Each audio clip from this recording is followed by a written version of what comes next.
Hi, I'm Rachel Olson, founder of Best Mom Products, where mompreneurs share their adventures in business. Today I'm talking with Jennifer Covello, award-winning author of Fritabello Baby Journals. We'll learn how she took negative customer feedback and turned it into another revenue stream. Welcome, Jennifer. Let's get started. I would love to hear, and I'm sure the audience would love to hear, what year you started your business and how you came up with the name Fritabello, and tell us a little bit about why you started your business. Okay.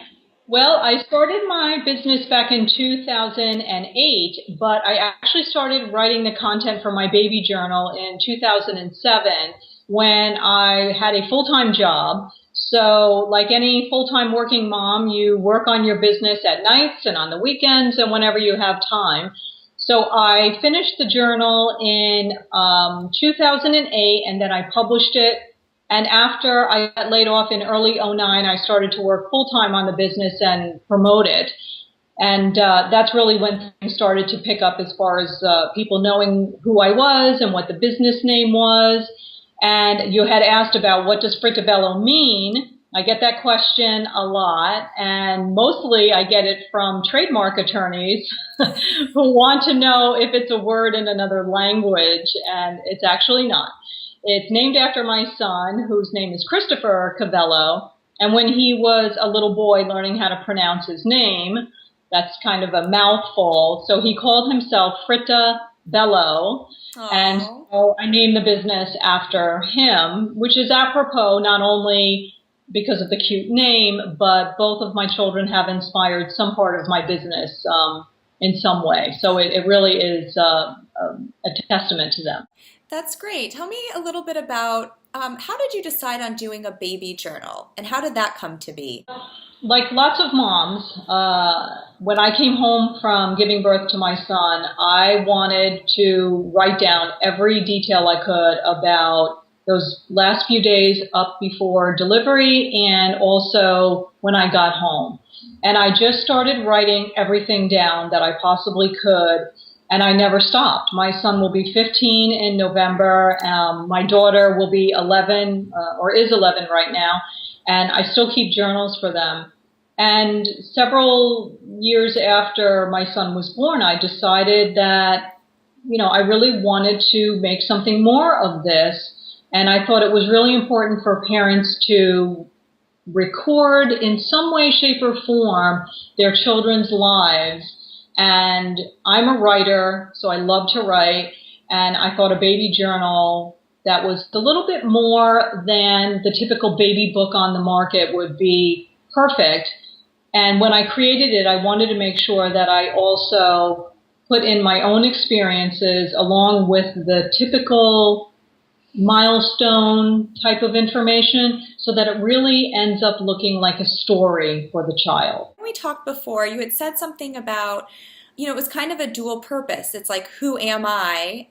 Right. And you wished you had had something like that growing up. When I had this idea, I also was in my early to mid 40s and trying to figure out who am I going to be when I grow up.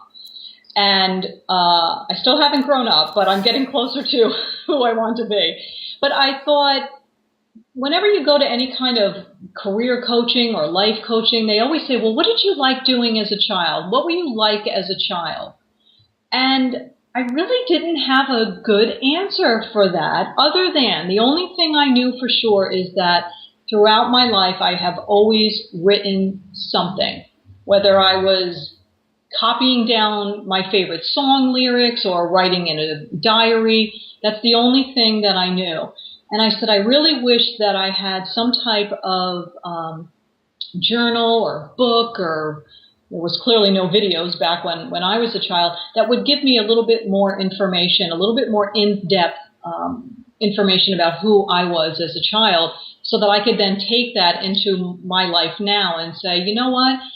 That's what I loved to do then. That was probably the truest, honest part of your life when you're really loving everything that you're doing. And it would have been great to have had that insight now.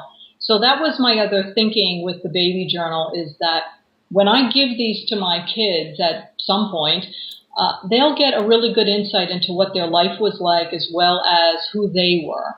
I did get the baby journals, and the first year I was pretty diligent about all of those milestones. So I know, I want to hear a little bit from you as you were doing this. We'll get back to more the business of how you created the book, but Right. kind of the feedback that you got from people. And I think you had said, people would say, "I don't have time to write," or, Right. what were That's right. some of the negative feedback that you got, and then how did you overcome that? Well, it was interesting. The very first show I ever did, I had a woman come up to my table and say, "No full-time working mother has any time to write in a baby journal." And it was my first show, my first everything, and I was like, "Ouch!" And so then I collected myself and I said, "Well, I'm a full-time working mother, and I find time." So you always find time for things that you really want to do. That's Mhm. how I look at it. However, I'm also realistic and I understand how busy working moms are. And what I did is I created a workshop for them where I debunked those myths and I proved to them that they did have time. The other thing that I heard a lot was that they don't know what to write and they're not good writers. So I proved to them that they don't need to be a good writer and they do have time. And through some really fun exercises, they walked away with a sense of accomplishment. And even though they either A, started and stopped or never started, they could go back to it and start over. Because my point is that while I would love for you to use my journal, what I really want to get across is that you do something, whether it's a composition notebook or a video or however, whatever works for you, but do something. And don't feel guilty if there are stretches of time that are blank, because I have blank entries in my kids' journals too. Once you wrote the book and you had it, how did you decide you were going to sell it? And how did you found a printer locally? Tell us a little bit about that process. Okay. Many small business owners doing something brand new, you don't know anything. And I didn't know anything about how to take that Word document sitting on my computer and turn it into a book. I was lucky enough to have a very good friend of mine who is a designer. And so I knew at minimum I had to design the book and come up with a theme for it. So I worked with her and she developed that. So now I have this beautiful looking, huge Word document, and now I have to find a printer. As I said, I was still working full time, so I had all of my contacts and access to vendors and agencies. So I reached out to a few of them to see if they would even do a project this small, because they're large agencies and they were serving a very large global company. One of them actually was nice enough to lead me to a smaller production business up in Rochester, New York. And I reached out to them and I explained what I wanted to do. And they said, "Sure, we do that all the time." And I just was like, wow. So, there was lots of phone calls and lots of samples, but basically, I shipped them this PDF that was formatted properly for printing, and they made it happen. Something very magical about seeing something that you create come to life, and you're holding it in your hand when a couple of years ago it was just in your head. Right. That's amazing. I think that's something that resonates probably with everybody listening. Anybody who has an idea for something take it from an idea to take it to fruition. It's a lot of time, a lot of hard work, and then that moment when it actually is alive and here, it's going Mm-hmm. to affect other people, and that's wonderful. So congratulations. Thank you. Thank you. So let's talk about now you have this book. How do you sell it? What happens with the book? Coming from a marketing communications background, at minimum, I knew I needed a press release. So I started with that, and I got some coverage in local papers and local parenting magazines. And I started to research different events in my area that I could purchase a table or a little booth and just start selling it one by one.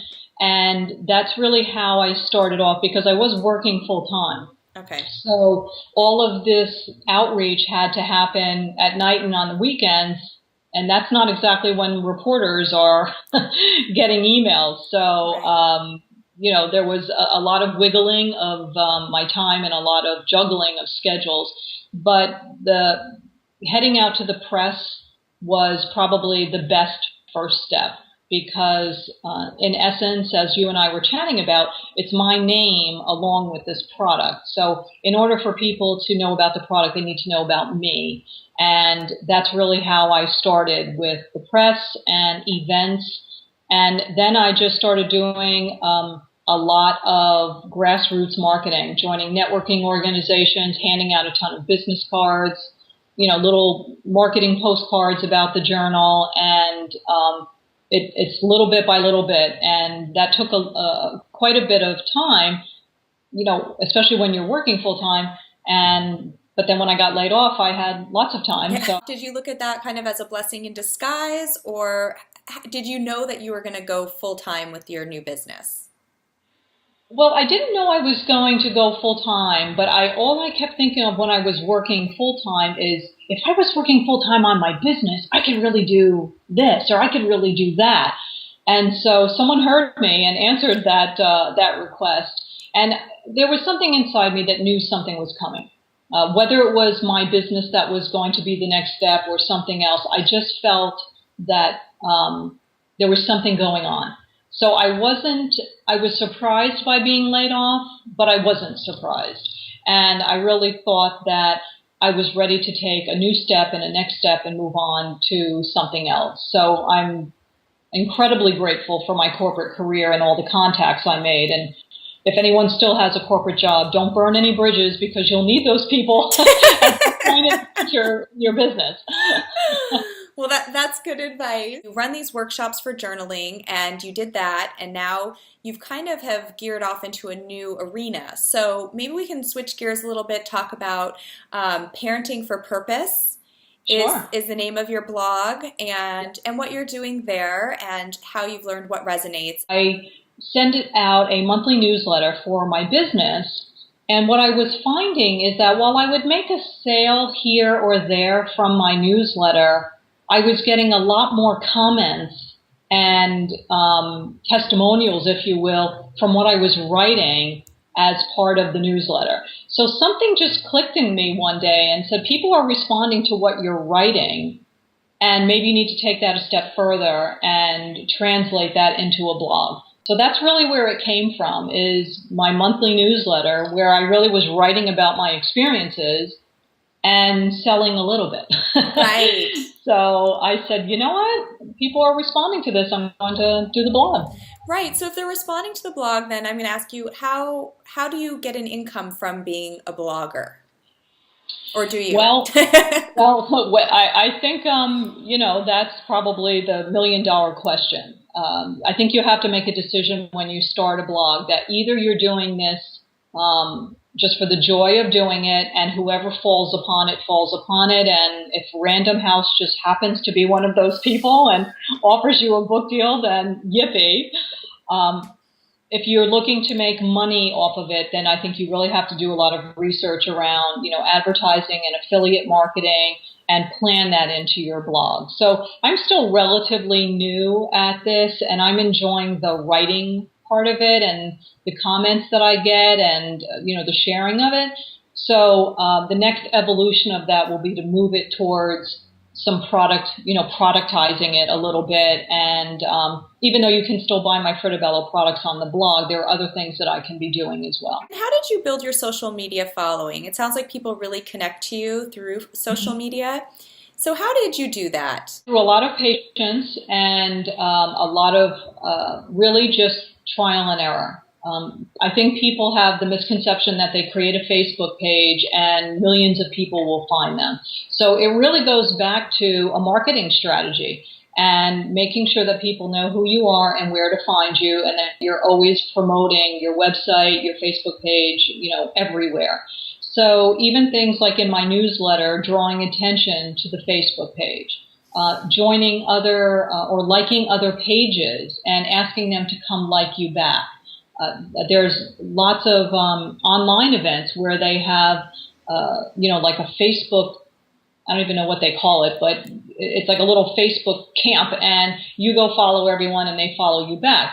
This is all wonderful, but at the end of the day, if you have a gas station following you and you have no connection to a gas station, it doesn't matter that you have them following you. So I think it's really about quality, not quantity. So I'm very selective with who I follow back and who I allow to follow me. If I really, if it's not a match, then it's not a match. I'm not after a million followers that have nothing to do with what I'm doing. That's not the goal. Right. I totally agree. And I see all of those things. Follow me, I'll follow you back. And I think, well, it's still building a business and it's reputation and who you're associated with. And you have to really make sure that you're aligning yourself with people who not only have the same interests, but also are reputable. And, Absolutely. So I think that's a really good point to make. So, okay, so I want to thank you for being here. And I'd like to end with just a few questions that I ask everyone. Okay. And, one is I definitely would love to know, how do you manage it all? You have two, it sounds like almost, teenagers. Yeah. And how is that different? I'd like to ask you, how is that different from when they're younger? A lot of people out there have younger kids, different age. How do you find managing business and family when they're younger versus now when they're, more school aged? Well, it was interesting because when I started to write the journal, my kids were much younger. This was, 5 years ago. So my daughter still took naps. And, my son was probably, around the age of my daughter right now. And it was tougher back then. At that time, it was nights and weekends, and that was it. There was nothing obviously going on during the day because I was also working full time. But when I started to work on the business, I told them what I was doing. After I got laid off, they knew I was going to be home, and I told them what I was going to be doing. I had a little dedicated area for workspace, and as they got older and saw what I was doing, they recognized that Mommy's working at home. And I do have the luxury of shutting off the computer in the middle of the day when they're home and going and doing something with them. Today, I actually try and involve them as much as I can. For example, I just delegated my follow backs for my Twitter account to my daughter. And I told her what to look for, and no gas stations, no. And so she's just starting to get acclimated to it. And if she's not sure, she'll ask me. But now that's something I don't have to do anymore. And it gives her a sense of purpose, and she understands it. When I'm getting ready for my workshops, my son will help me put my folders and my handouts together. So I think if you can involve your kids and delegate some things to them, then that takes the load off of you, which helps you manage your time a little bit better. Right. And what a great thing for them to be learning about, from a business sense and responsibility. So, absolutely, yeah. Wow, I feel like I'm really looking forward to my kids getting older. Well, bigger kids, bigger problems. Right, right. I know, right? I've heard that. So I have two girls. Everyone's like, wait till the teenage years. It's easy now. So, but okay. Different hard. Yeah. So what? And then also, what traits do you think that it takes to be an entrepreneur? First and foremost, I think you need patience and you need perseverance because it takes longer than you think and it takes more work than you think.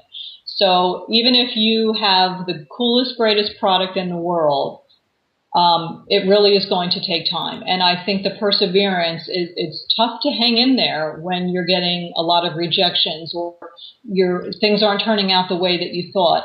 And the way that I approached that really was I tried not to look at it as rejection or failure, but rather what can I do? What can I fix to do this better or do it differently next time? And sometimes you have to be willing to walk away and say, I've done everything I can. Maybe this isn't what I'm supposed to be doing, but I really have enjoyed this piece of it. I think I'm going to follow that. So what I tell even people that in my small business class is don't be afraid to walk away because it's not a failure and you've learned a lot.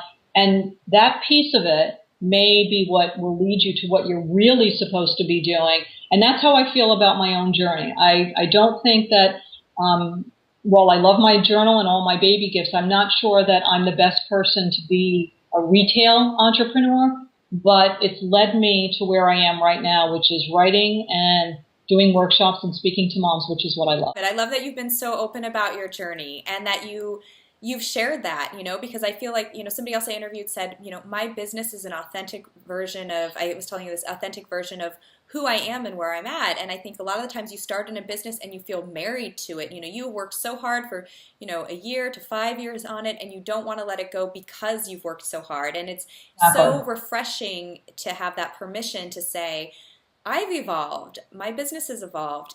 It's okay Mhm. to make these changes. It's part of my journey. So I feel Yeah. like you've really shed light on that and communicated that really well. So thank you. Interviews like this can be found at www.bestmomproducts.com. Please sign up for our newsletter when you're there. And Jennifer Covello's Parenting for Purpose can be found at www.parentingforpurpose.com. So thank you, and until next time.